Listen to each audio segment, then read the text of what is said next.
Mike, turn your games down. Probably episode 314 of Games My Mom Found. I am Mike Albertin, and who's having an identity crisis with me tonight? I am Joe Butler, and I sure hope my time travel shenanigans don't cause time travel shenanigans. There. This is Blair Farrell from comicbookvideogames.com, also here with 1-2. Vince is here before you. That's what I said now. That was great. And we are here to talk about Prince of Persia, The Two Thrones, developed by Ubisoft Montreal and Casablanca. Oh, I forgot Casablanca is a real place. And published by Ubisoft and came out in 2005. Which is sort of a sequel to Warrior Within, but at the same time, it feels like Warrior Within, that game, that never happened. This is just Sands of Time happened, and here we are. Like, that's how this game feels so much. Like, I made this joke online, I'll make this joke again. It feels like what Star Wars did with the last trilogy, where they try to forget The Last Jedi happened. And that's how this game feels to me. Look, we took a lot of, like, copyright stuff. We had a lot of licensed music into, a lot of stuff happened there, so we're trying to make sure we forget about it. I love how it's like, yeah, we decided not to go with the zeitgeist of everyone is hard rock and like angry teens, and we're going to make something that fits what we originally did that sold well. So I always like to start these with the memories. I had never played this game because I heard how hard Warrior Within was, like from Game Informer reviews and other things. So I never got through the second game. I never even bought this game because I never played Warrior Within until last year. So this had always been on my mind, but I've never actually played it or knew really anything about it other than the fact that he changed in this game at times. That's my history with it. What about you, Joe? So fun fact, I think this was the first game I played of the original series. I think I had PSP, so I was just kind of like shooting through PSP games. I think it was maybe on there whenever I got it, so I played it, but weirdly enough, it was my first entry into the series, and then later on, I got a PS2, and someone's like, hey, you like Prince of Persia, right? And I was like, I guess. And I played the first one, I think the first one holds up better than like any of them, period, which is weird. No, they made a really good game. Like, Sands of Time is amazing. Yeah, but I played the PSP version of this originally back in the day, and then that's how I know about this. Okay, the PSP is a different game, actually, I think. For this one. It's the exact same game. It is? Oh, never mind. Maybe I'm thinking of... It says on the box, and because I own it, and I briefly popped it into my system, because it says on the back of the packaging, expanded storyline, but I never played enough of it to figure out what that meant, and I never researched into what was there, and I think they added, like, there's multiplayer races or something. Probably. I mean, like I said, I remember playing this back on the PSP, and I remember the story beat for beat, so I don't know what they added or what they changed. Or it's kind of why I was excited to play this, because I was like, I wonder what the PS2 and the PSP difference is, and it's nothing. They added blood. Okay. Or they subtracted blood, I think, to give it a T rating. Crazy. I was thinking of, like, I know that the next Prince of Persia game in the series in 2012, Forgotten Sands, that is all different versions on everything. Maybe that's what I'm thinking of. Huh. The PSP one in there is a 2.5D side scroller. Yeah, the Wii version and the PS and the HD version are both 3D, but they're completely different beasts. I own all of them, I think. And Blair, what is your history with this game? So I got Sands of Time pretty close to release. It dropped price really, really fast, so I picked it up in the Christmas season of 2003. With Splinter Cell for $29 in Canada. So it's probably like 50 cents in America. But then for the other ones, I was in university, and there was a lot more games coming out, so I never got to them right away. I think I rented out Warrior Within from a local video store and got the bad ending, and I never played this one until the summer of 2006. Because I think by that point it had dropped to like $20, and I bought it as a gift to myself for getting out of school that summer for my university program. So I bought and finished it then, and then I played it a few times. It's like going through it for this show, like I realized exactly how little I remembered of it, and I think we'll get into why I think that's the case. But I did play it again I played the Wii version, which is the same as PSP, under the Monkier Rival Swords. And I have the HD collection on PS3, so I played it a few times, but not as many as Sands of Time. I mean, this game I don't think it's as good as Sands of Time, but it's way better than I expected. This game I'm is going to make a controversial statement. Okay. good. I don't think it's as good as Warrior Within. Really? Wow. Yeah. So I mean, I can't remember the episode we only did it last year. I hated Warrior Within, but I can. So I mean, for me, I had a lot more fun with this one than I did with Warrior Within, but that's because of one key difference. I don't have to backtrack and watch a video scene for scene to make sure I go to the right place because you decided to make me backtrack. I took that out in this game, and for some people that probably could be a negative. For me, it is the biggest positive you could possibly imagine. But okay, we'll talk about that for sure. I do want to say, like, I bought the PS3 collection because I'm like, I'm going to play these one day. And I probably bought that PS3 collection well over a decade ago, and yeah. Still never got to. Well, I know I did buy it well over a decade ago. So this felt good to finally finish. This is also the first PS2 trilogy of games that we finished on the show, which is odd. So, and I also owe Blair for this getting done because I did Sands of Time in like 21, I think it was, and the people didn't want to come back for Warrior Within or anything, so I stopped. And then when I met Blair was like, "Sure, I'll do it." And then here we are. Finally get to play this third one. So Blair, why do you like this one less? I want to hear that. Because for the longest time, I thought, the order was 1, 3, 2, and there was no getting around that. The reason why I think I don't know, in hindsight, is if you go back and listen to the Warrior Within episode, I was probably really harsh on it. But when I was playing this, I like the return of the Yuri Lowenthal's voice, and the angstiness was toned down.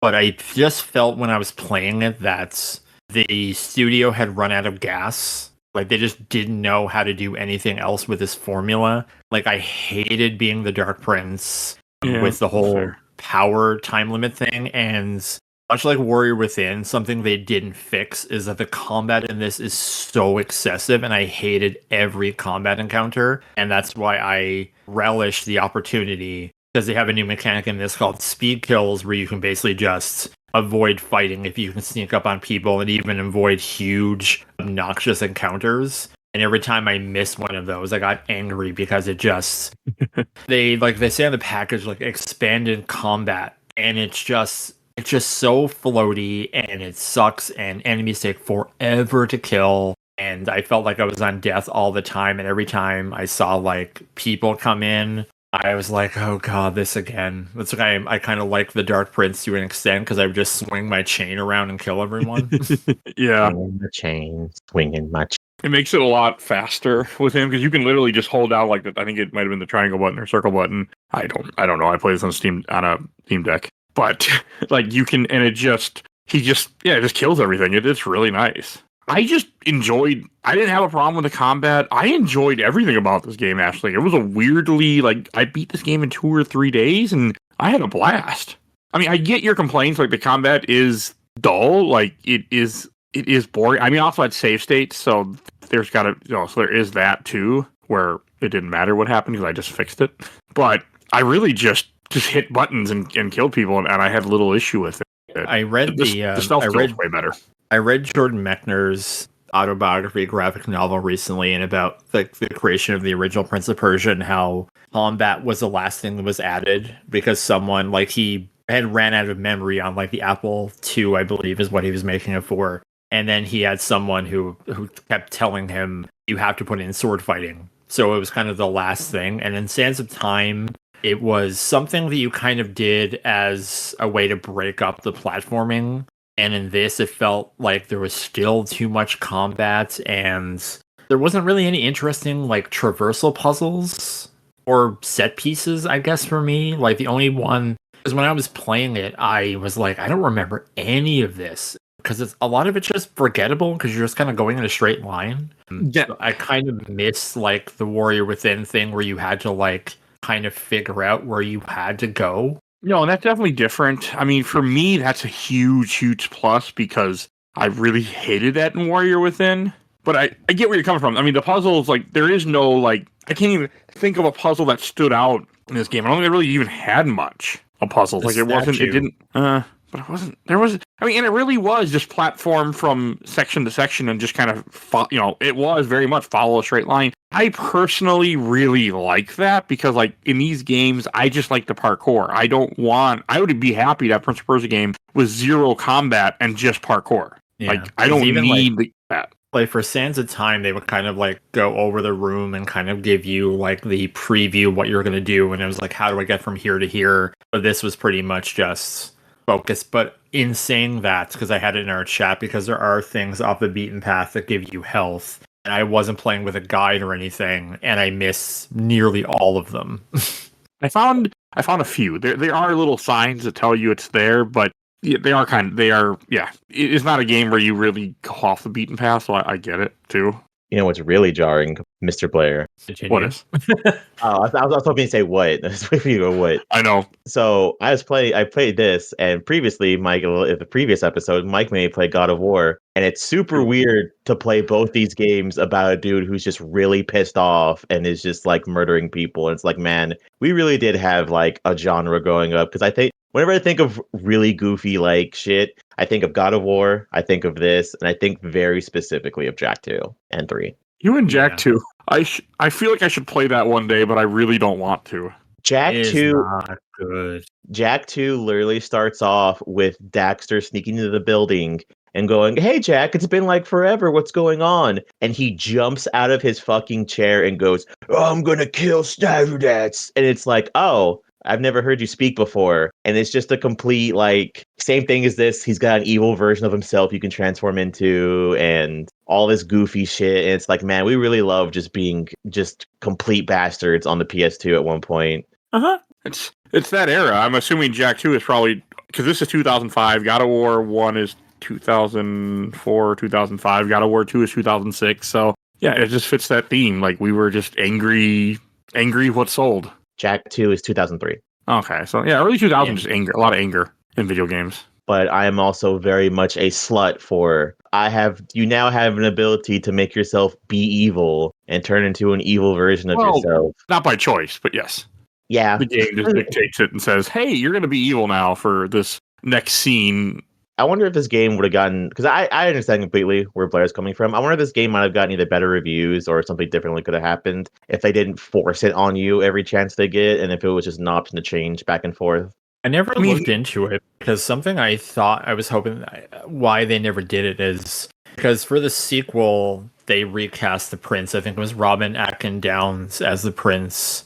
And this one, they got Yuri Lowenthal back, which was, I think, was a big selling point. But it would have been cool if they would have had the prince from Warrior Within as the Dark Prince. Oh, yeah. That would have been cool. I'm assuming that they were just like, that costs too much, that's stupid. But that would have been cool to have a different voiceover, because Warrior Within is I mean, that's where that came from. The whole Dark Prince idea is from Warrior Within, because that's when he becomes the Sand Wraith and everything. I really do prefer this to the Sand Wraith, though, because one, it's easier.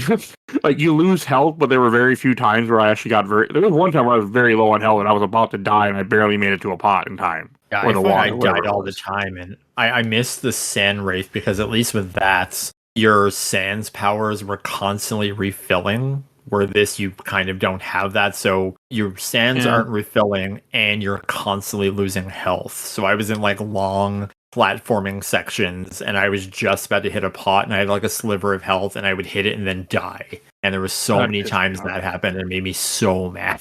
No, that's completely fair.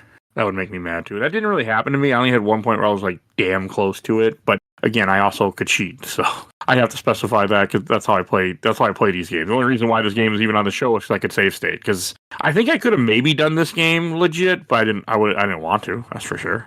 Warrior Within, I don't think I could have done legit. That game was fucking hard. Yeah, I played this on a PS2 on a CRT TV, so I didn't have that option. I'm Steam Deck. I love Steam Deck. It's one reason we're doing more PS2 games on this show, is I just put them on the Steam Deck and I have save states. I'm like, this is amazing. Like, I'm good to go. And PS2 libraries, so many good stuff. Yes. Mike, why are you worried about save states? This game literally has save states built in. You just rewind time. Yeah, but it's only limited, and I don't want to wait to rewind time. I just want to hit the button and go where. I don't think you understand my level of convenience that I desire in gaming. I could see save stating before all of the speed kill sections to make sure that I didn't have to do those portal things. Because if you miss it, oh my gosh, they go on for so long. I did save state. Infuriating. Because there were some that, like, I do like the whole speed stealth kill thing. I think that was a really, really good change to add into this game to where it gives you a reason to be sneaky, or it gives you the ability to be sneaky and a reason to be sneaky. Like, it was nice. It had some really good moments, and I appreciated it. I love in the opening, basically has to explain the good ending of Warrior Within in case you didn't get it. Yes. Yeah. Yeah, because Kylina says, like, oh, the prince did this, and that's what happened one time, but one time he got rid of the mask and killed the Dahaka and saved me, but then they just fridge her immediately. I thought that was odd that, like, again, that's why it really feels like we have to follow the strings that we put there, but we don't give a shit. Like, again, like Last Jedi and Rise of Skywalker, where it kind of tries to, like, forget that it was there. That's how it felt to me in this, because, like you said, yeah, they show her and they kill her off so quickly. So it's weird that you mentioned that, because I'll get to it towards the end. After I beat this game, I was like, I'm going to skim through Warrior Within just to see what's going on with it. And I watched the ending, the true ending, which I think is honestly kind of cool and kind of stupid at the same time. I'm always kind of like a slut for whenever it's like, oh, you want the good ending, you have to find a special item and it'll get you the true good ending.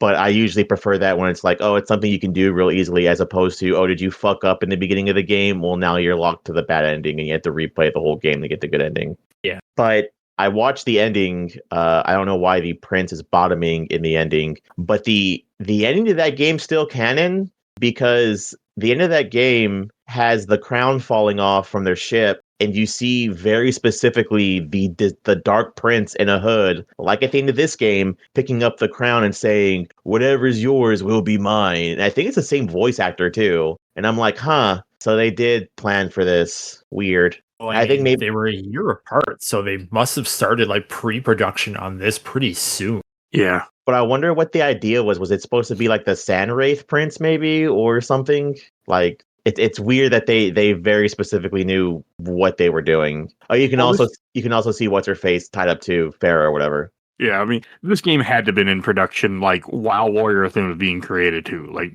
I don't think there's any way it wasn't. I mean, releasing games that quickly, like, you're in production. Yeah, but it's also weird to decide to shaft the whole story of your game mid-production. I mean, that happens if you get such a negative reception, and that's probably, I mean, Warrior Within, I think it had a bad reception compared to Sand Time, because it's so different. Like, in that one, you start with Godsmack for some unknown goddamn reason. Like, in here, you start off with the same music that feels that most people are going to associate with Persia. It's just the instruments, the sound. It's something you're going to associate with this age of when the story supposedly would take place. Like, you know, it fits that theme. Godsmack fits the theme of I'm in the early 2000s and I'm angry. I know that's what they were going for, but, like, it doesn't fit. Had it been a modern day story where he just murdering people, yeah, Godsmack would have been fine. I think it's an overcorrection, because I'm pretty sure, like, one of the criticisms of Prince of Persia: Sands of Time was for the audience of 2003, coming off of things like Grand Theft Auto and Vice City, that it was too dreamlike, ethereal, and quote unquote cartoony, and they wanted, like, oh, it's not realistic enough, it's not, you know, gritty or dark enough, so then they kind of just turn the slider too far over, and this is them going back. But even this one, it feels like they're trying to almost remake the Sands of Time in a sense, because you set the prince back to 0, because in the Sands of Time, it's him learning the lesson of, I'm a pompous ass who is doing this for glory, and then I release this evil out, and then through the course of that adventure, he learns. It's kind of like the first Thor, where, like, over the course of a weekend, he learns that he has to be humble and kind and to grow up.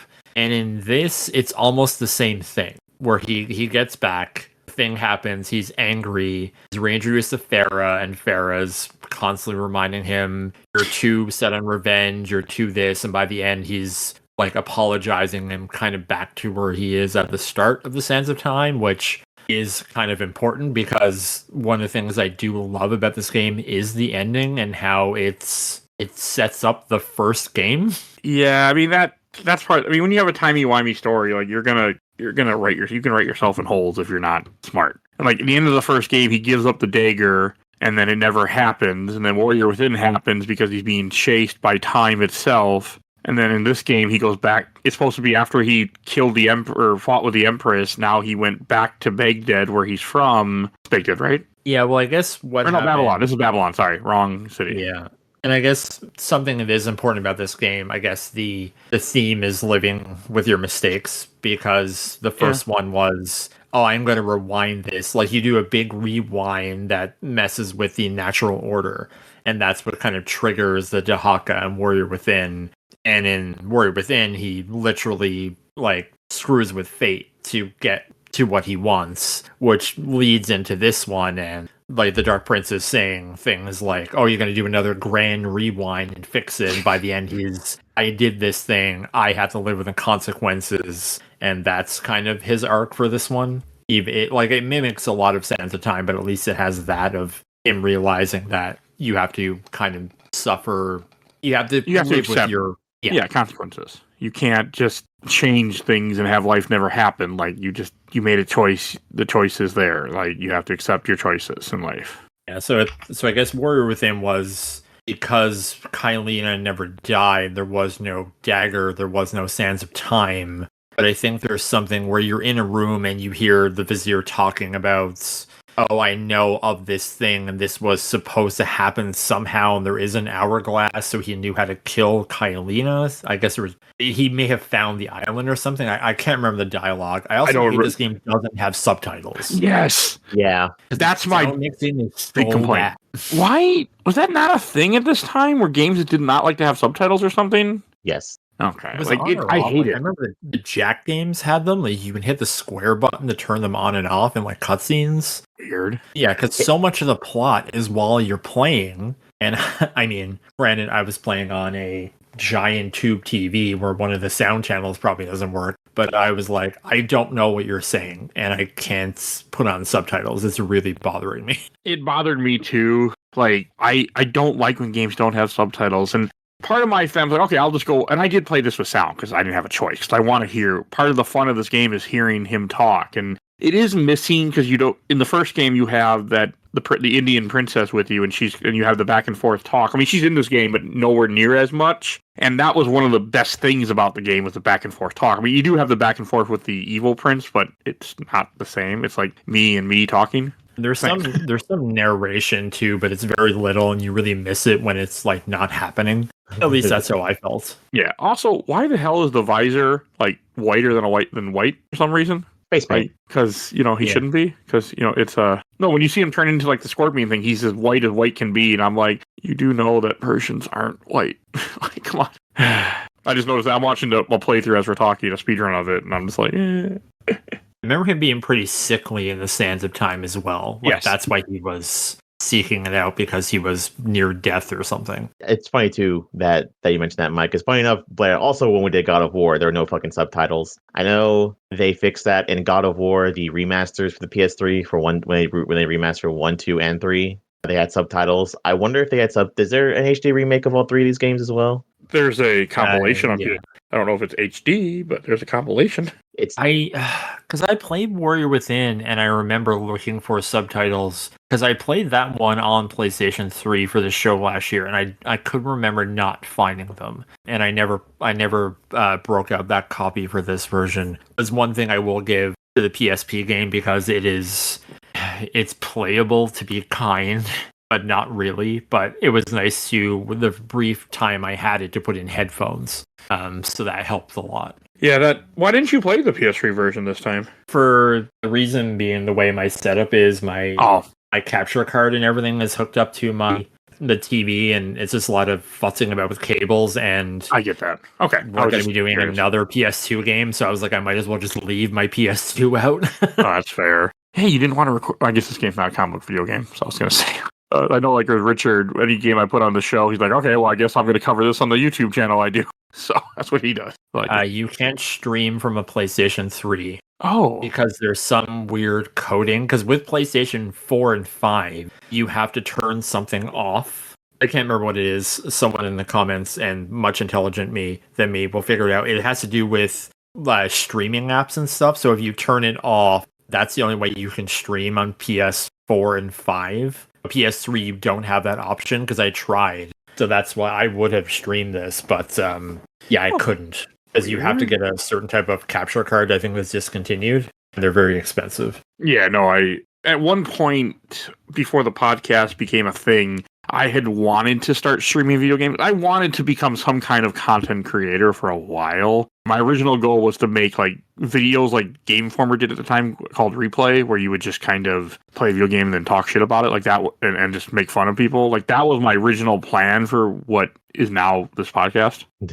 So like I want to do stuff like that because I had such a huge library of games and I would play so many games. I'm like, this would be fun if I just do that, but now I do this and I'm happier with this. But so no, I know a little bit, to get back to my point, I know a little bit about that. I looked into it and I remember being like, oh, this is not cheap and this is a lot of work, and that was the end of that.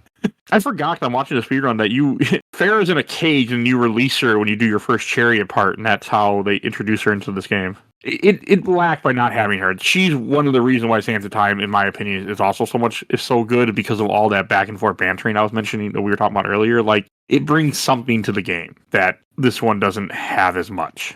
Oh, maybe it would have been better had they had someone else voice the Dark Prince, so it's not the same voice talking to himself. That was the last game that Jordan Mechner worked on, I believe, because he was consultant on Sands of Time. At least it bums me out, because in his memoir he mentions there's a whole section where he was at least in pre-production on a new Prince of Persia that got canceled, and then he wanted to do a sequel to the original series, like a 2D, because there was like Prince of Persia 2, the Sand in the Flame, Fire in the Flame, don't remember the name. Feel free to correct me in the comments. And then he was effectively going to go back and do the third version of that, because I think his daughter said, make it the Princess of Persia this time. Like, flip the roles. And I think that was the plan, but that also never happened. And Ubisoft wonders why they're losing money hand over fist. It was, the rights. They wouldn't let him, because he sold them the rights, but they wouldn't let, and there was a deal, I think, because I watched a thing about it, and we did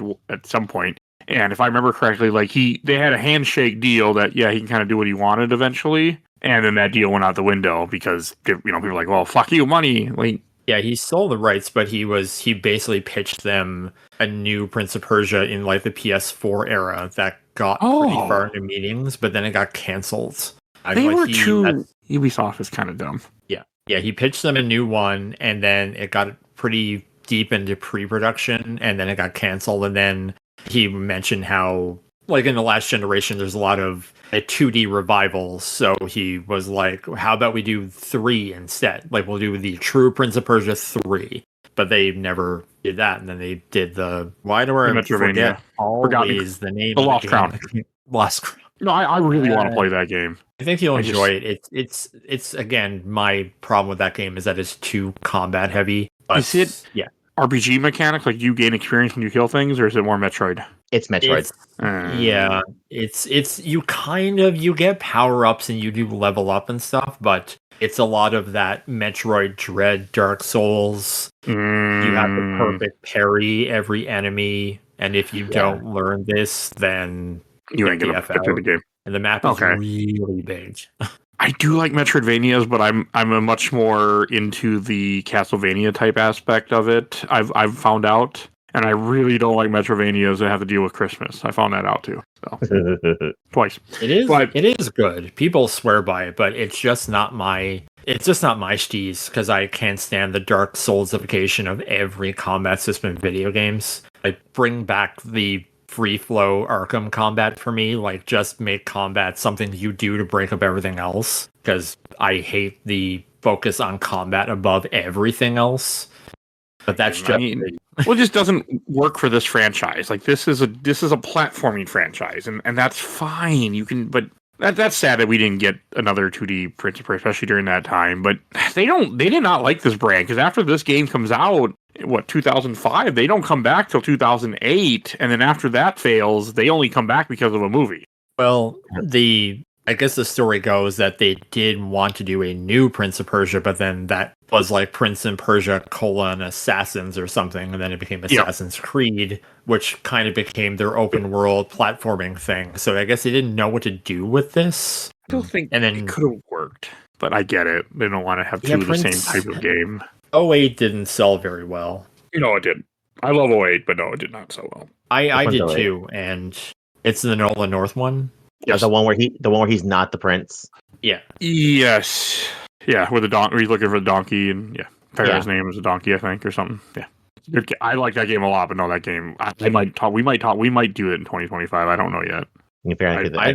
I like to play it. I think it's backwards compatible on Series X, so yeah, it's pretty easy to play. No, you can't die, so it's like right up my. I love it.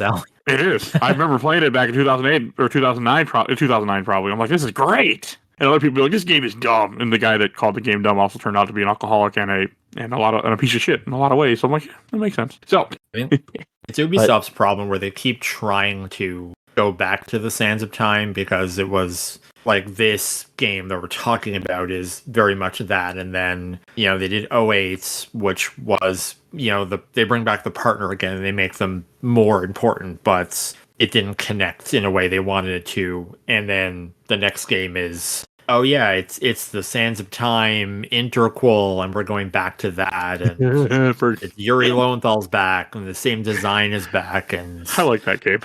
I did too. Yes. I remember it being really fun, like the powers, like how you manipulate water and things to make it solid. Mm-hmm. There's some really good platforming in that game. We might do that game too. I don't know. I really do like this series. Like, this game reminded me of how much I enjoy this type of game. Like, I just enjoy parkour stuff. Like, it's just fun to me. I do too, but I think by this time, the way I experience it now as an adult, you can tell that they didn't know what to do to evolve it and then they're trying to also put things within this framework that don't work, and that's the bosses, which I appreciate them putting them in, but I hated both of them. I enjoyed both of them. Especially the last one. That thing could die in a fire.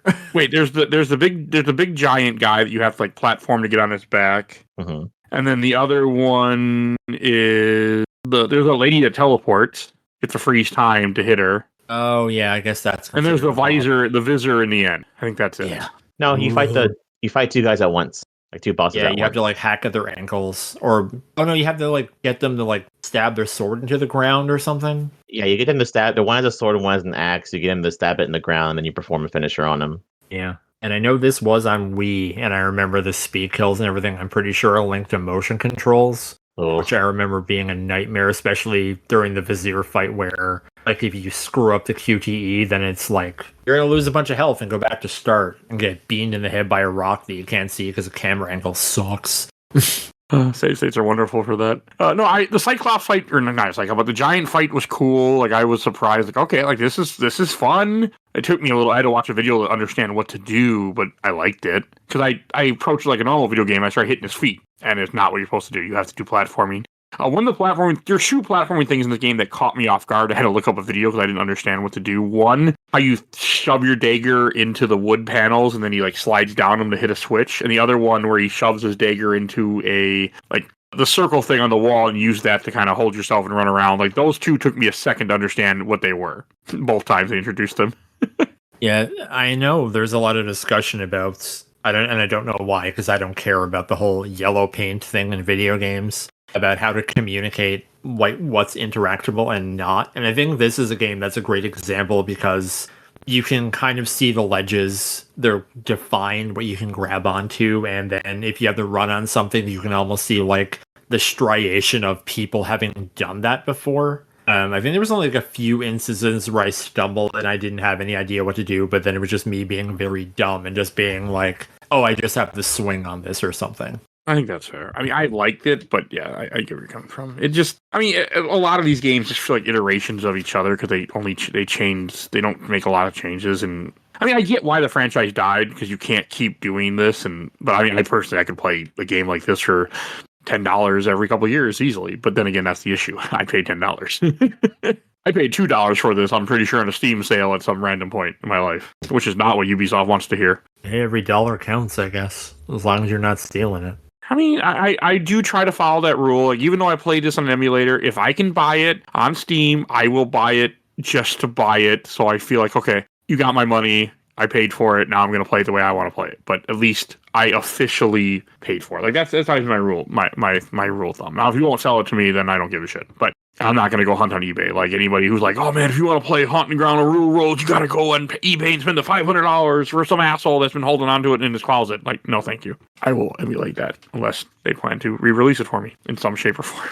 How did everyone feel about the chariot races? I liked them. I thought they're a nice little breakup. I think you only have, 2 of them? I also save stated them. So there was no issue for me because I could just save and load when I wanted to if I crashed. So I enjoyed them a lot. There's something about crashing horses where it's effectively like a car crash, but it's animals that just made me wince every time I screwed up. Sure. Bill, what do you think of the chariot stuff? I think it's always goofy. It's really weird because I was playing this and I was like, oh yeah, they eventually added this to to Assassin's Creed. So Ubisoft really does like to continuously redo things that they've done. Yeah, they do. I mean, I personally love the Assassin's Creed series. And that's what Assassin's Creed, we kind of talked about earlier, is an evolution of what this is. And I love that. Anyone listening to the podcast knows I'm a sucker for Assassin's Creed. Look how many we've done. That's the one series I don't put down. I'm not gonna lie too. Whenever I play this game, because you were talking about it too, but whenever I play these games and think about it, I'm like, man, really need to watch that 2008 Jake Gyllenhaal Prince of Persia movie. If you guys want to, I'm up for it. I saw that movie in theaters. I thought it was cool, and I've never seen it since. I'm definitely up for doing it, covering on the podcast. So they put a button on the dagger. I don't remember any of this, so I can't speak. There's a button on the bottom of the dagger. That's why he rewinds time. Oh, that's fine. My only issue with Jake Gyllenhaal is, he's fine. I get it. I would be happy to rewatch that movie. And the woman the female actress in that movie is beautiful. I don't remember her name, but I remember liking her. Look, it's not Jake Gyllenhaal's fault that they cast him, a white man. No, it's not his fault at all. He just as a Persian man. So no, I'm not. I don't ever blame the actors. I mean, it's a job. If you get casted, you get cast. That's not your fault. And I'm never. You can't blame them for taking a job. Acting is a rough world. You have to take what you get. You can't be like, oh, this doesn't. Because they'll hire somebody else that will say I never hold them accountable for stuff like that. No, I don't remember the movie at all. I just remember I had fun. But then again, that was a different time. So, but no, I really wanted to watch it. I wanted to cover this. I've been wanting to play this game for so many years that it just felt good to finally knock it off my list. I also got to say that the prince's arm, where the chain is looks so awfully painful and uncomfortable. The way it just drills into his digs into his other arm. That just looks awful. They also do the other thing that I like. I think the only other time I've ever seen it is maybe Shadow of the Colossus, where technically if you look at the game and look at his back, I think it's his tattoo and the mark on his arm get bigger the more you play the game. Yes, as he kills more Colossus and turns more to the dark side, there are subtle hints of what's happening. Mm-hmm. I need to redo that game on this podcast. We did it for episode 14, but the show is so different than what it was that I want to replay that game, and I have yet to do it. Which one, Shadow of the Colossus? I really want to recover it, but I don't do any recovers really anymore because I'm too busy. Nah, I'll do it because we can do Ico and Shadow. Because I've never done Ico. I've played Ico a little bit, never finished it, and I never played The Last Guardian, which I was always curious about. Same. Did you see that they've already announced a new one? No, I don't pay a lot of attention. Yeah, they during the Game Awards, they have very specifically a kid dressed as Ico, but he's climbing. It's a 30-second trailer, but it's him climbing into what looks like a Colossus, and it's a mech, and he's avoiding world damage or some shit. And it's okay. I can't wait for this. I'm so excited. That's good that they play trailers at the trailer awards. So coming to the PlayStation 6 in 2033. Yeah, seriously. Yeah, I know it's going to be a long time.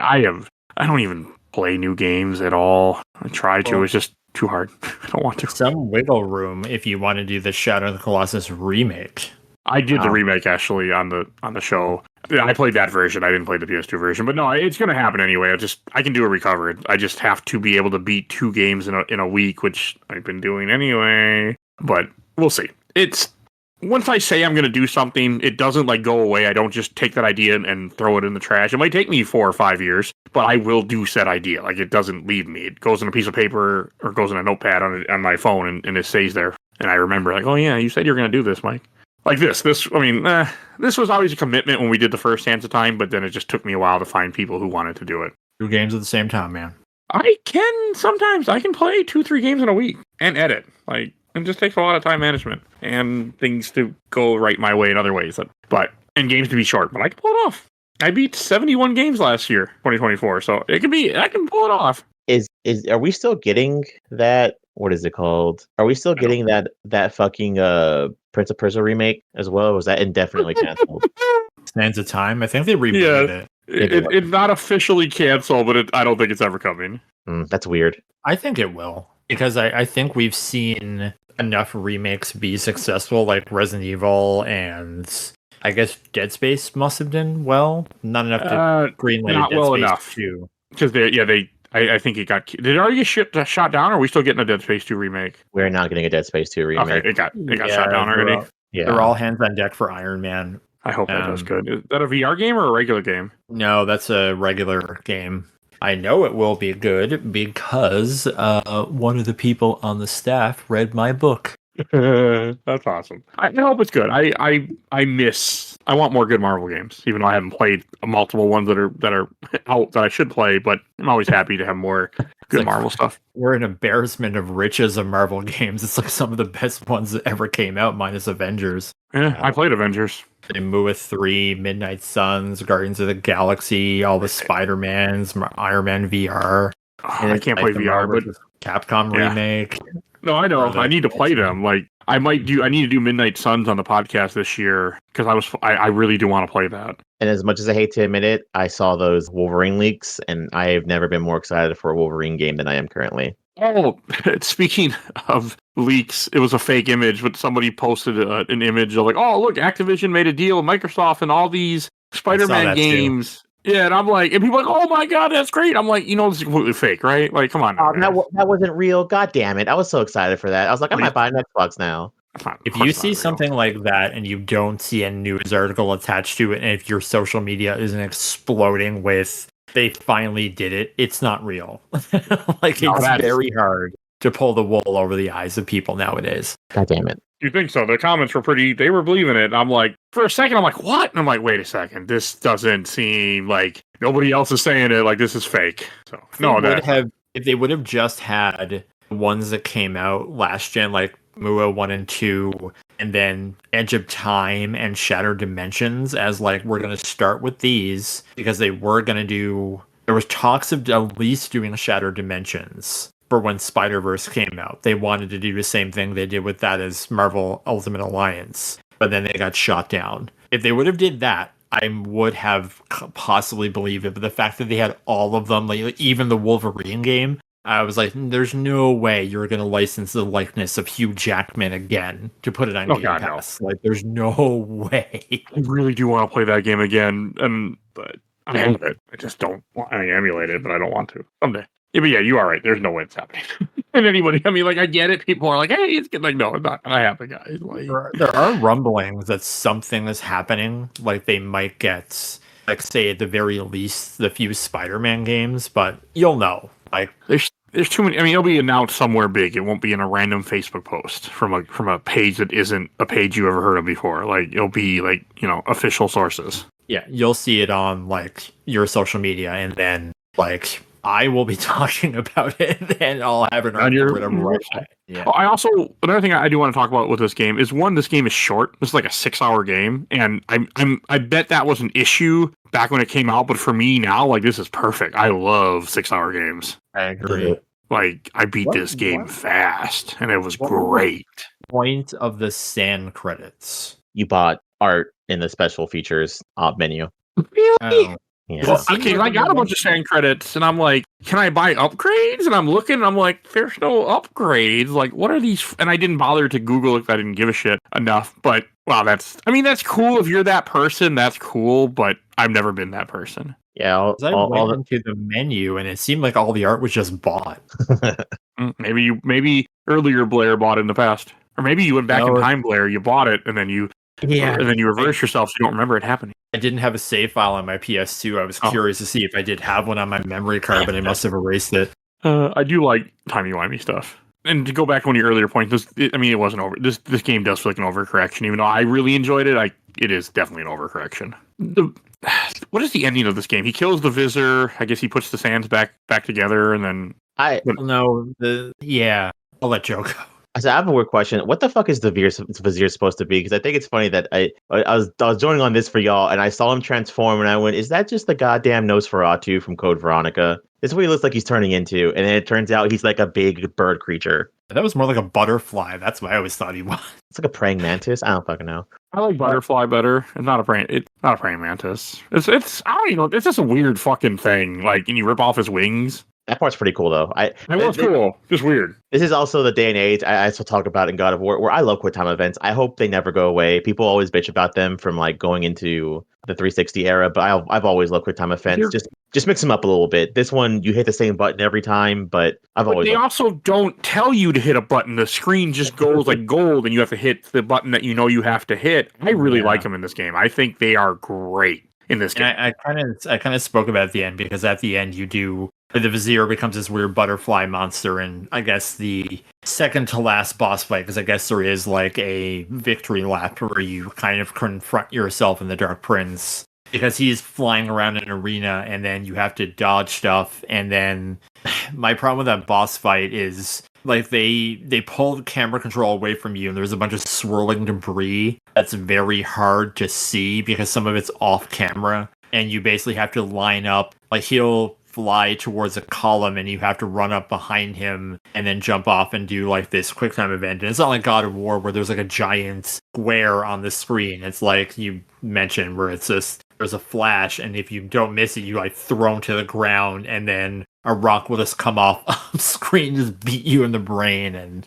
like it took me a few tries to do it. I was just getting frustrating, and something that I'm so thankful for a lot of games now is if you get past certain sections, when you die, you go back to the section you were at. But in this, if you get to the final section, it's go back to the start. And that's what was really riding my gears. Oh, that would piss me off too. See, I had save states, but if it made me do that, I would have been upset. Like, but it's the PS2 era. They hadn't really gotten that down yet. Yes, because you have to do it like 2 or 3 times, and then he basically destroys the arena and makes a convenient platforming route for you to get to him. And that's a little bit frustrating because like bolts will come off screen and just like hit you in the most inopportune times. But if you get to that and then die, it's go back to the first part. That would piss me off a lot. So I'm glad that I didn't have to deal with that. 360 era is when games really figure out how to be nice to us. Yeah. That's when I get the biggest into gaming. Oh, and I completely forgot because I'm clicking through things. There is another semi-boss fight with a big golem that you ride on his back and then run through walls. Oh, you mean Swamp Thing? Yeah, I completely forgot about that. No memory of it. And then I'm watching it. I was clicking through the YouTube video, and I'm like, oh yeah, there was this thing. It's kind of like the chariot races, but it was cool. I mean, more variation. Yeah. And I think that's like, at least with like Warrior Within, they do make you go through a lot of the same things, but it seems like there's like the gardens and the clock tower, and there's a bunch of different spots. And this, it just feels you're going through the same areas, and it's like well designed, but like in playing it, like I said, I have finished this before, not as many times as Sands at time, but I couldn't remember any of it. The only thing I could remember is the statue where you're in the burning building and you have this giant statue that you have to move around in a conveyor belt. Oh yeah, that dumbass puzzle. Yeah, that's like the only real set piece puzzle in this. It's the only thing I could remember because you kind of have to use these switches to like move it and turn it and move it forward, and because there's like the hand is wide, and I did it pretty fast. But it's so annoying because you kind of have to like hit one switch and then go on Run the other side, walk over it, and go do the other one. I was like, just put them next to one another. It would have been so much better. It's a stupid puzzle. Like, I didn't understand the puzzle. I literally had to watch a YouTube video and do what he did because I didn't understand. I'm like, what am I even doing? I didn't understand you had to bring it to hit the door. Like, there wasn't enough. Maybe they said it and I just didn't hear it right and I couldn't read it. So, yeah. Subtitles, he shows guys. Something about, like, where's the machinery, and then you just play around with it. But I thought you were going to try to free the people, not just free yourself. Well, freeing the people does. Yeah, it's a little bit of both. I do think I do think it's funnier because it's the whole building's on fire. So I just imagine a bunch of people up in the like the windows, like, no, it's the other way. No, Prince, no, you threw it the wrong way. No, we're gonna die if he hasn't figured this out, you guys. And then he Kind of like in the Sands of Time where you have that guy who's like, now move this lever here. Oh, yeah. And that puzzle is famous though. Like that one sticks with you. Oh, the beams, yeah. But that one's not as cumbersome as this. No, this whole game is kind of, as much as I enjoyed it, this game is kind of forgettable. Like I won't remember a lot of what we talk. Like I won't remember half the shit we say once we're done with this. Like it's just one of those games that I'll remember I played it because it'll be on a list forever. Because I keep every game I beat, I put on a list and then I save said list into my computer. I keep track of everything when I beat them, so I can look back. Oh yeah, I played that this year, type of thing. A very strong 8 out of 10. Oh yeah, I mean, I would have been upset had I paid $50 for this game back in the day, but then again, I only bought RPGs, so I wouldn't have for full price. Oh, I also had to play the GameCube version of this game, I should mention, because I couldn't get the PS2 one to work on my Steam Deck, and I didn't care enough to figure it out. I just switched to GameCube, and that worked. I didn't play with my GameCube controller, but it was weird. They say, press the X button. I'm like, I don't know what the X button is! So, that's not their fault. It's probably largely the same, only the... Yeah, it was. Anything else you guys want to say about this game? I feel like we're running out of stuff to say. The ending. I do. Yeah, let's go to the ending. Okay, yeah, but let's talk about that. I don't remember the ending. I beat this game a bit ago. I love the ending because after everything that's happened, because he's talking to Farrell, and that's some of the more interesting interactions as he knows these things, and then he just has to play dumb. Because if he said to her, like, I did this thing before, and I met you, and we had this grand adventure, she would probably think he's a crazy person. Yeah. But then at the end, where he's starts telling the story, and then it smash cuts to the opening of the Sands of Time, which means that the person that he's telling that story to is this version of Farrell. Mm-hmm. I thought that was also. Oh, that is a good retcon. Also, who is narrating the game in this? Because it's a female's voice, but it's not Farrah's, is it? No, it's Kylene.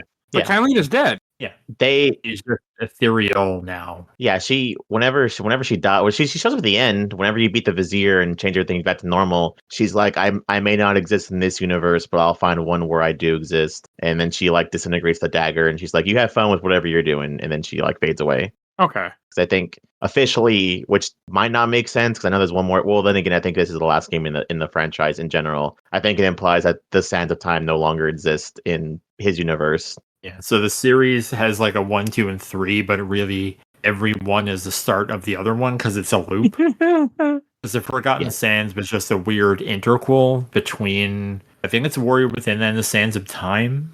Yes, both Forgotten Sands and the DS game that no one realizes exist take place between Sands of Time and Warrior Within during that like 8 years between those two. Oh, I have it. I have all of them. I bought all of I was all in on that Sands of Time movie. It was all during that same time, wasn't it? Yeah. So yeah, that's how those work. Everyone was buying Red Dead, and I was buying multiple versions of the Forgotten Sands. Ubisoft was thankful for you. Sir, we sold one. Oh, thank God. Yeah, I bought a 360 the copy DS of it. version. But that was a time whenever they were also heavy on that, because that was also a really fun time too. Because I know the 2008 Prince of Persia also has a weird DS spinoff that's a prequel, right? I think it's the sequel. I think it is the sequel to the game that doesn't count the epilogue. That's weird. That's because the epilogue was only made after for 2008. The 2008 game came out, and the DS game came out too, which is a sequel to the ending of 2008 somehow. And then because of the hatred it got for the ending, they made the epilogue. But I've never played the DS version. I probably never will. I say that, but who knows? It's interesting because it has that same thing as a Phantom Hourglass, where they use the touchscreens for controls. Like you have to tap enemies to hit them and wall run and stuff. Do I have to blow into the DS? I can't remember. I never finished it. That's not what I do not like doing that. The Forgotten Sands is the same thing, only it's a lot more refined. As I actually did finish that one because I guess they cleaned it up a little. It felt a little bit more precise and it wasn't as tough. But I've never finished The Fallen King. I remember getting really frustrated and bored. DS games are hard sometimes to play. It's a different era. Like I've done a few DS games for this podcast. It's a thing. It was a great time. We'll never get back. I'm not a big fan of DS games. I don't like gimmicks, and DS is a gimmicky system. Like, I mean, yes, there's some great stuff, but I do not like that. So, Like a full ass Ninja Gaiden for like $29. That's like this awesome touchscreen thing. You hold DS like a book. Oh, is that actually good? oh, it's terrific. Oh, okay. DS, I skipped the DS library almost completely. Same with Game Boy Advance, unfortunately. So throughout time, I'm trying to go back and play stuff here and there. People recommend it, so okay, I'll put that back in my head. Maybe someday I'll get to it for this podcast. Because yeah, hey, if I play 1 to 2 games a week on this podcast, which I can do depending on what I'm playing, get a lot of games done that I mean to play for in my life. So hey, like I beat 71 games last year, and 50. Some of those well over 50 were new gameplay. So not bad. Only a few replays. Okay, you play so many like big Assassin's Creed games and open worlds and massive RPGs. Yeah, I'm surprised I'm still married sometimes, but yeah, she's okay with it. I'm good at making things work and time. I'm really good at time management. Really, really damn good at time management. That's how I edit a podcast, record a podcast, play video games. Yeah, really good. Okay, so yeah, the ending is just him. That's a cute ending. I mean, but yeah, right. That's very much again borrowing from the first game. Should we go on to questions, comments, or memories? All right, Yeah. Let me pull up. I got some people actually had stuff to say, so I was happy because I never know what people are going to say for a game, certain ones. So first, from the official Laser Time community, let's see what I got. You think Facebook computer would be more easier to access than Facebook mobile, but Facebook mobile is actually way better for doing this. So we're going to switch. Because the PC was just like being slow and loading and being like, okay, this is not... Okay, from the official Age Time community, from Greg Moore, you can kind of trace the trajectory of that generation through the series. GTA was so huge that it changed the shape of the whole market, and companies are all falling over themselves to rebrand themselves for a more mature audience. I remember edgelord sequels to non-edgy games became a trope, like Warrior Within and Jak 2 being among the prevalent examples. I guess by part 3, they caught on that people were laughing at them. So they try to reconcile the tonal whiplash with something kind of in between parts 1 and 2. I remember the game itself being really visually impressive for the time and having some cool new mechanics that kept the game fresh, whereas the first game, though, excellent, eventually wore thin, in my opinion. Right. Yeah. But Joe, you do love your edgelord stuff, don't you? Yeah, I love my Edgelord stuff so fucking much. And then from I watched the entire Orblood Super Replay group, from Patrick Arellano, I like how when they do actually mention the events of Warrior Within, the prince voices shame over his actions in that game. It's like the developers were all, yeah, sorry we stripped the prince of his moral epiphany and personal growth in the last title. I like that. From Reese Mahonic, friend of the show. Personally, this is my favorite of the 3D Prince of Persia games. Just strong level design and forward momentum from front to back. Yeah, that one is really true, and I do like that. From Matt Pickleton, I really loved all of them, but I can completely understand why some people were turned off by Warrior Within. I really like Two Thrones as well. I think it was a good mix of Sands of Time parkour and Warrior Within's combat, even though I didn't really like the ending. Felt anticlimactic, still one of my favorite trilogies ever, up there with Donkey Kong Country and Uncharted 1 through 3. That's some high praise right there. I don't think I would put this as this is not one of my favorite trilogies, but I'm glad people do love this game. And from Prince of Persia, the best of Ubisoft games, from Brett Papas, look up Kindred Blades and you'll find your answers. What the fuck is Kindred Blades? That mean anything to anybody? No. Okay. I forgot to Google it after he said it, so, there's a game called Prince of Persia Kindred Blade. Oh, I'm assuming this never came out. Okay. It was the working title of the original concept sequel for Prince of Persia Warrior Within. There are screenshots. Okay, this looks a lot like Two Thrones. Okay, I see what they did here. Because, if you look it up, you see the Dark Prince, but he has... you would like this, Joe. He has silver hair and gold eyes. What's it called? Google Prince of Persia Kindred Blades. Except, I think this was this was the original what they were going to do for Two Thrones, and then they scrapped it. There's a bunch of screenshots of it, though. Okay, that is pretty cool. I like the armor. Yeah, so that's and that does feel more in tone of what we got versus, what we would have got if I completely get that. Okay, cool. I did not know that. I didn't realize there was a scrap copy of it that they started making. God, they must have been working nonstop to make a scrap game, then get out what we did get in a year. Man, game development sounds awful. I'm really glad I didn't go into it, by the way. Wow, this is a whole ass game too. There's even cutscenes and stuff. I wonder how much they had to do for free. Ubisoft is no. Well, I guess the whole industry is known for crunches, right? Like that's just a thing. Okay. Well, yeah, it was not just them. Like Victor Lucas did a interview with one of the ex Naughty Dog people for the Electric Playground because he's showing the new episodes or the old episodes every Saturday. Look up Electric Playground on YouTube if you want to join in the chat. And he was talking about basically making Crash and then Jack, and he was like, I had to leave because it was just one game after the other with no break, and I was going like in a bad place. Yeah, you can't work that much. Like 40 hours is enough as it is. Like I wish we'll never get it, but I wish we would get the 32-hour work weeks here with the same type of pay. It'll never happen in America. Not I think in anytime your soon. 20s, like if you're, people say if you like what you're doing, you'll ever work and all that stuff. And I guess Not true. if but you're in yes. your 20s with no responsibility and you're just like, I just want to screw around and make a game and do art. But then as you start to get older, it's, I need that balance. I can't do this anymore. No, you need a balance in your life to live. Like you can't. I mean, just responsibilities of being a human, picking up your own shit, doing dishes, or just the basic things of life. Like you can't work nonstop. The only time that worked in the 50s is because there was someone else at home that was doing the chores. Like that idea. Like you can't do that, and that era is long gone. Even if certain people want to bring it back, but yeah.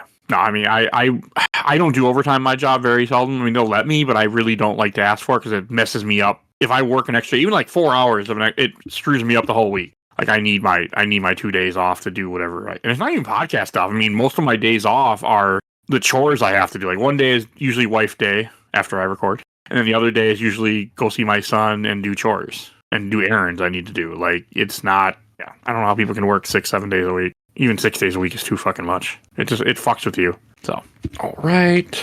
Listen, I just expect that conversation to go there. Okay, and then from Zolt Terskani, Kindred Blaze would have been epic. Warrior Within was fantastic. One of the best games of all time. All right. I completely disagree with you, but hey. All right. From Brad Smith. One of my favorite games I played. I downloaded and put it on a PS3 a few years ago. Every once in a while, I'll fire it up and play it. It was always my favorite out of the series. These games are the reason why I didn't play Assassin's Creed until 2023. I mean, I get it. You're probably upset that, they replaced your series, because it did. So, from Robbie Green, it does feel that way, but I think they did it in a way that works. I love the relationship between the Prince and the Dark Prince and the trust that gets built up and knocked down. It feels very real. The relationship between the Prince and Farrell, who obviously has no recollection of their past adventures, is fun to see. It's like we're getting to know them all over again. The Prince discovers things about Farrell that he didn't know from the alternate timeline. Whether these were the same as previously, who's to say? And the ending was awesome. The confrontation with the Visitor and Farrell trying to get the Prince to ignore his dark side is awesome. I forgot about that, where you have to run in a platforming section at the end of this game with the Prince yelling at you, with the Dark Prince yelling at you. I completely forgot about that. Yeah, so it is a victory lap. Game is forgettable. Good, but forgettable. That's the big scene where you find out that his dad's dead, and you get his sword as the final weapon. God, that's a little bit earlier, but then that sword, once you get that, the game is simple. But so simple. From what I can tell, because I'm reading the Wikipedia article and everything, it just looks like they changed the tone of the game, because from the wiki, it just says that apparently it was supposed to tie up loose ends of 2 and 3, but apparently the original game barely had Farrah in it. I guess they realized the tone of the first game was bad, and that's why they changed the story. Second game was bad, that's why they changed the story. Because from the looks of it, it looked like they were going to kill her off again in the third game, and they changed it. Oh, okay. I mean, it's just more of and I doubt, I guarantee, from the sound of the timeline didn't change. They didn't say, oh, hey, okay, you guys, since we scrapped it, you guys get more time to work on the game. Not, still do next year, guys. Have fun. Get it done. Right, and then from Pitome Arca, Two Thrones is my favorite. And last one from this group, from Gabriel Huel, the entire trilogy was peak. Ubisoft Golden Era 2002 to 2010 ended with their open world pledge and the undercooked Splinter Cell Conviction. Oh, shots fired. I love Splinter Cell Conviction. Which one is Conviction? It's the one where they introduced the Mark and Execute.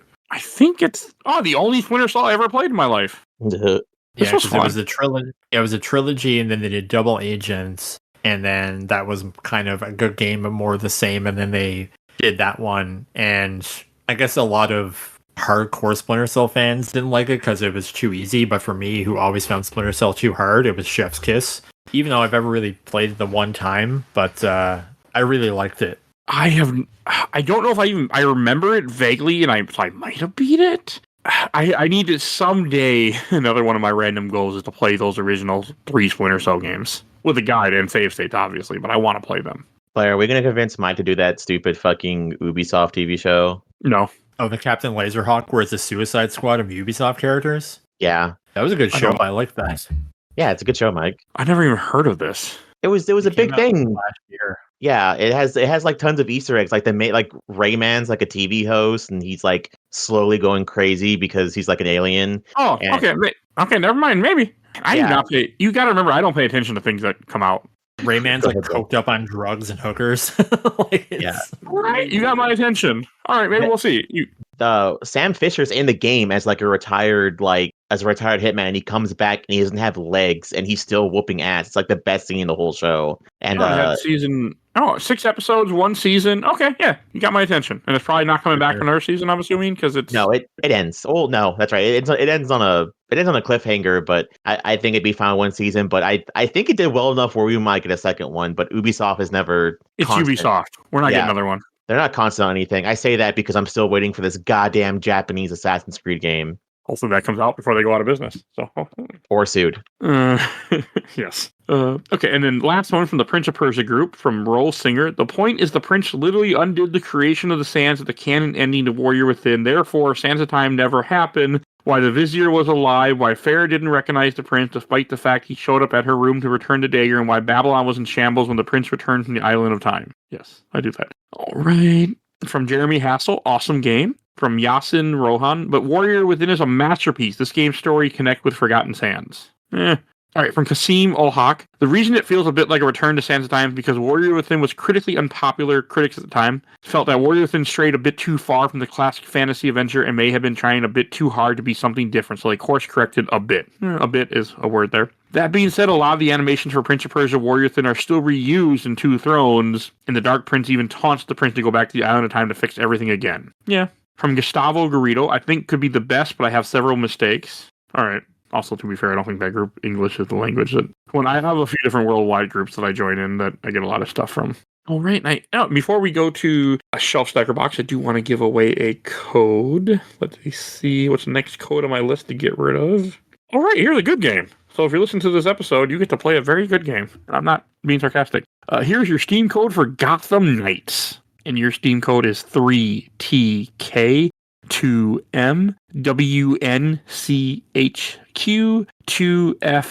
3TK2MWNCHQ2FEXB. That is your Steam code for Gotham Knights. I really like that game. I don't care what anybody says. It's a good game. All right, let's go to Shelf Stacker Box, and I go first. I'm going to put this in the shelf. I had a really good time with this game. It was quick. It was fun for me. It was pretty easy with save states. Had a great time. Glad I finally got around to playing it. So going on the shelf. Definitely was worth my time for me. What about you, Joe? I think I'll put this on the stack. I think, honestly, I think out of all the trilogy, I think the only good one's the first one. This one is, Sure. yeah, the first one is the best. And I think if you want to play all of them in a row, you can. But like, I think if you just want to go back to the series, just go back to the first one. Because honestly, these are kind of gimmicky, kind of short. If anything, the main thing I can think of too, playing the original and playing this, even though technically I can't give it to it, but because I played it on an emulator, but I still have memories of the PSP doing it too. This game does have some really weird glitches and stuff too that kind of makes the game annoyingly impossible or annoyingly hard. So I think I just put it like on the stack. Okay. Oh, and Blair. Yeah, I'm with Joe. I'll put it on the stack. I think it's a well-made game. I don't regret playing it or buying it multiple times.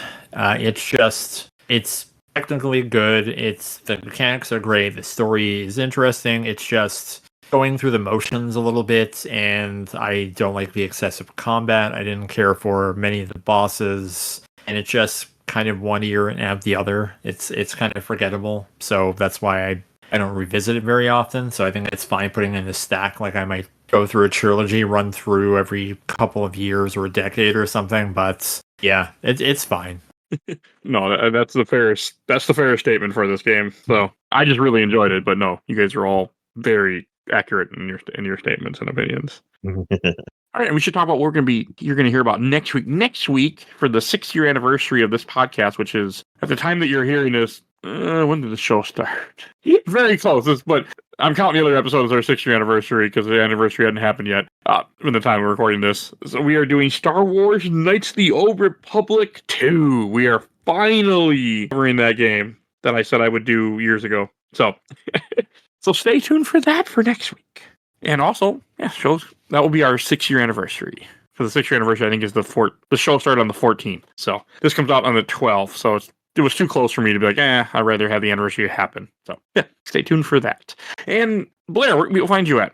On social media, you can find me on Blue Sky at Blarcade. That's also the same name you can look up to subscribe to my new Twitch channel, which I started streaming sometime last year. I got my roundup, and apparently I'm one of the biggest Maximum Carnage streamers on Twitch, I guess, or something like that. I don't know what I was reading. Probably. You can read my work at comicbookvideogames.com. The most recent thing I published was my review of Batman Arkham Shadow for the MetaQuest 3, which I also dubbed the 2024 Game of the Year for the site. You can also like the comicbookvideogames.com Facebook page, where you'll see when new articles are put up or when I buy something like Marvel Comics with Marvel vs. Capcom 2 covers. I like those. Those look cool. They are. I was going to go all in on all of them, and then I realized like buying one comic in Canada is like $7 or $8. So I was like, if I find some in the wild, those are the ones I'll get. I feel like 20 of them. Yeah, I think there's a Psylocke one at another comic book store, but I don't like going down there. It's too far out of the way. Hey, that's fair. Nothing wrong with an extra excuse not to do something that you don't need to do. Yes. I know all about buying useless things for no reason, so I'm looking at 4 Sonic Squishamels I bought at Five Below that are cramped on a shelf for no reason at all. Well, at least you can squish them in there. Hey, you know what I just thought of? I forgot I have access to that. I'm so happy all of a sudden. I'm sorry, listeners, but I can't help myself. All right, enough of that. And you have a website, Blair, comicbookvideogames.com. I can't remember if you mentioned it or not. I probably did. I have when I end a Twitch stream, I have so much trouble. I need a script because I have so much trouble recalling all the things I am, and social media is like I'm on a million different places because we used to have one and then it was ruined and then it splintered off into a bunch of other places, and some people are some places are other, and I wait for my fiance to get off work, and I keep eyeing a flip phone and a Virgin Mobile thing and be like, can I go back to a flip phone? I think my life would be better if I just had this again. Look, I will sell you on a flip phone for one very specific reason, and it's because my husband does it. Because my husband has a flip phone. If you can get over that, you'll have a very probably noticeable, but a crease in the phone. But also whenever you're like busy on the phone and someone talks to you and is bothering you, you can very specifically close it shut angrily and be like, "What do you want?" And it's the funniest thing ever. I'll stick with what we have. I don't want to go back in time. I'm not one of those people. I love my smartphone. I use it too much, but I love it. And also has all my notes for everything I do, which is a lot of my life. All right, I should go into a few other plugs. If you enjoyed this episode, over 750 episodes of this podcast, you can find everything we do on Podbean. We do movies, comics, video games, TV shows, all sorts of content. Go check out our giant catalog. To hear the other Prince of Persia episodes, they will be in the show notes of here. There's only the other 2, but you can go check that out. If you want to support the show, we do have a Patreon. For a little dollar, you can vote in our Patreon polls. We have 1 to 2 a month, so definitely go lately 1, but I'll get back to 2. But definitely go do that. You get to support the show, you get to affect the show, and you get to make me smile. If you want to also support the show for free, you can join our Discord. We always have new people join us, chat with us. If you want to be on the show, that's how you get on the show. Because I'm always a lot of times I ask for guests, and that's where I do it, is on there. So definitely please go do that. I want to give a shout out my awesome intro and outro courtesy of Helena at Hell Has Freak. Follow her on TikTok and Instagram, and check out A Gamer Looks at 40 with Bill Tucker. He is back now and covering Final Fantasy VII stuff. Go check out his podcast. And please follow us on Facebook, Instagram, Threads, Blue Sky, YouTube, audio only, TikTok, once in a while, videos. And please rate, reviews, or get your podcast. Helps the algorithm a lot. And I think that's everything I need to say. So we will see you guys all next time. Bye, everybody. Bye, Nara.